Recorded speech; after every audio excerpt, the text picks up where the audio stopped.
It's been said in the game that MJ, of course, longtime girlfriend of Peter Parker, will be having more of a role other than just being a girlfriend. She'll be in the actual gutter, helping Peter out with all these enemies that he has to deal with in Spiderman PS4, which comes out on Friday. And while at least in the trailers, they seem to be having a very normal type of relationship, there is a different side to the coin that we have not seen it in trailers or in gameplay at all, and that we see a lot in the Spider-Man novel for the prequel of the game, Hostile Takeover. And between the two, this is a constant struggle throughout the entire book as far as I'm aware of. I'm about 50 pages from being done with the book completely, but as of the rest of the entire book that I have read, they have been struggling over this big dilemma that I'm going to bring to you all today. What is going on, guys? It's your boy TKD123 here, and let's talk about the struggle between MJ and Peter that has been throughout the prequel novel Hostile Takeover for the upcoming game Spiderman PS4.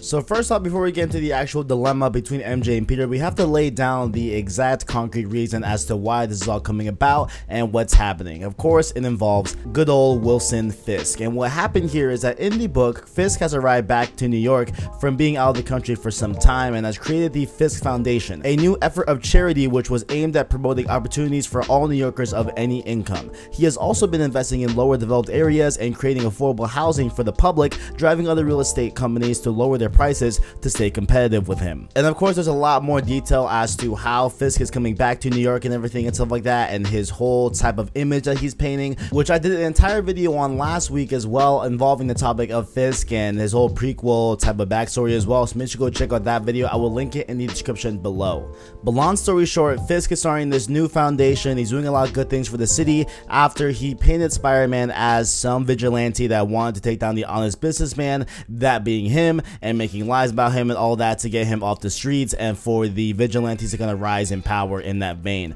So we kind of flipped the script on Spider-Man on what he was trying to uncover was that Wilson Fisk, of course, is a horrible person. But the mass media and all the news publications are just eating up the story that Fisk is saying, that Fisk is just this new underdog that's rising up again and everything after being knocked down by Spider-Man and everything. And a lot of people are just against Spider-Man in that term of way. And all the major publications, of course, in New York are all over Wilson's side of the story. They love to see what he has to say and everything, and one of those publications is of course the Daily Bugle, and it just so happens that MJ was hired at the Daily Bugle as well. And throughout the entire book, she's very adamant on her being a journalist that does her job that other journalists don't do it to the same capacity. She wants to break these stories, she wants to go into the underground and really get the truth that a lot of other journalists aren't really going for or don't have the guts to even go even close to. So she is very much wanting to be a really good journalist, and in that vein, she wants to take down big fish, and that big fish she wants to take down is of course Wilson Fisk. And Peter is definitely against this mantra throughout the entire book. He's very scared for her well-being, doesn't want her being anywhere near Fisk, doesn't want her having any meetings and everything,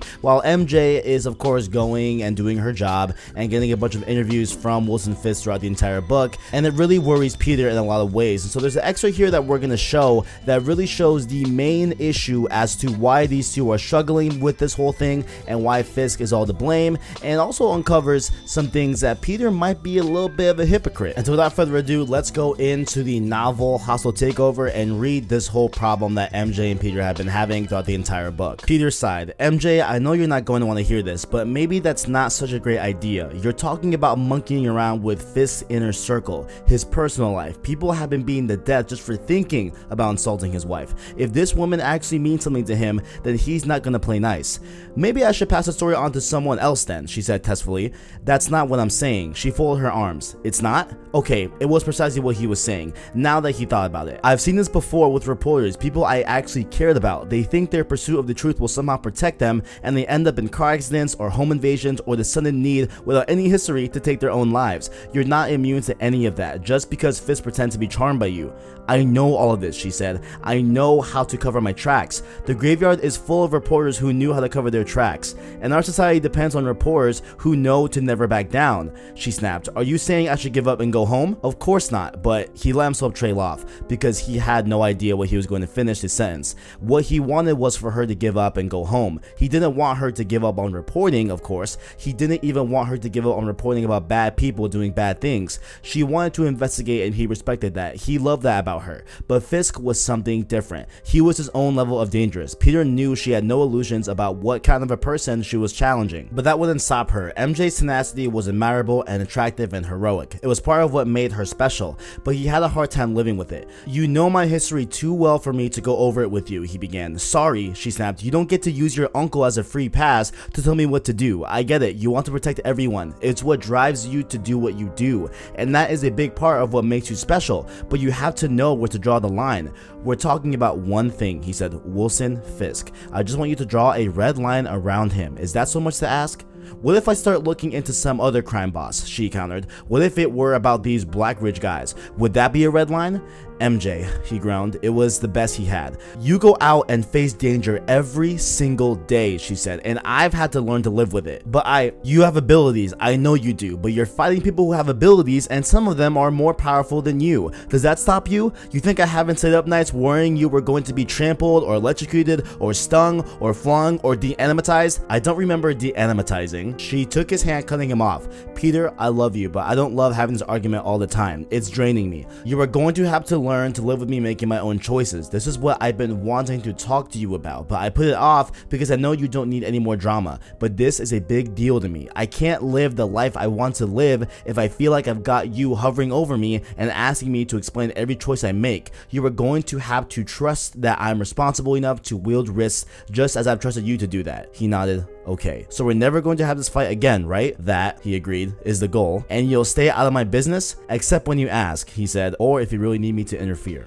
And so just to add some context to this whole conversation, this conversation needed to be had throughout the entire book. This was been waiting for a long time, and they had a lot of opportunities to almost have it, but then I got interrupted by the Spider-Man needing to do Spider-Man things, or a call from Yuri, or a this, that, and the third, whatever was happening in the exact chapter. They always tried to have this conversation about 2 or 3 times before they actually did. And this was the big thing that MJ wanted to talk about. And even though they sound pretty harsh here and pretty, you know, just a lot of shots being thrown, especially with MJ calling out the Uncle Ben situation, which is a very, very surprising thing that she brought up. I do like Peter's reaction to her saying that they need to talk about something, because he was very, very positive, at least mentally, that everything would be okay, that any issue that MJ brought up to him, they'd be able to work it out and move forward and be okay, because they've been together for so long. So that, of course, obviously goes to the trailer that we've seen for the game, where they are clearly still together and still a couple. So obviously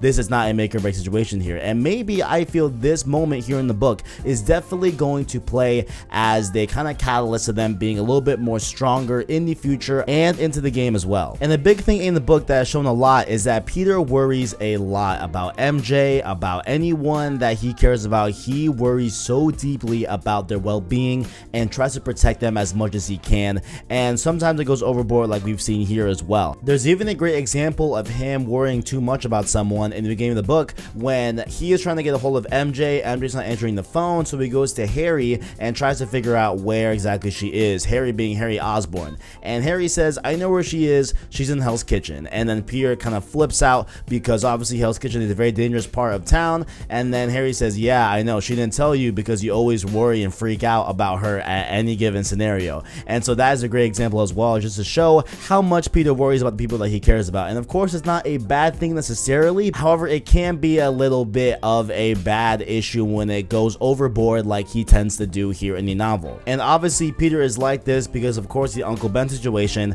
and MJ is just not having it anymore. Of course, she understands that she's not, you know, throwing any shade at him, but it is a point of contention where he doesn't have to always have that as a card for him to be so overly protective in a lot of ways. And really, it does show the hypocrisy here. She really does lay it out clearly. You know, Spider-Man goes out every night and puts himself in danger. He really does, every single night, and he goes out there and he does his thing, and of course you hope that he's going to be okay. But being in MJ's shoes, you have to be a little bit, you know, worrisome of him when he goes out there and does the Spider-Man thing. Just like any wife to a cop that, you know, he goes out, or any husband to a cop for that matter, it doesn't matter which gender really, you know, either way, when you have a significant other going out there and doing a dangerous job, you are going to worry somewhat about their well-being at all times. And so that is exactly how Peter is a little bit of a hypocrite here in this whole entire thing and this whole entire dilemma, where we have MJ who has been used to and become accustomed and learned to trust Peter when he goes out and does his Spider-Man stuff and faces off these horrible villains and everything, and just trusts that he knows what is too much and how much he can handle, and that he will be safe overall, and he will make sure that he will still deal with the problem while also being safe as well to be able to come home to her. And that definitely makes sense, because overall in this entire universe, Spider-Man has been Spider-Man for about 8 years at this point, so he's had a lot of years to be good at being Spider-Man, as well as MJ has had a lot of time and years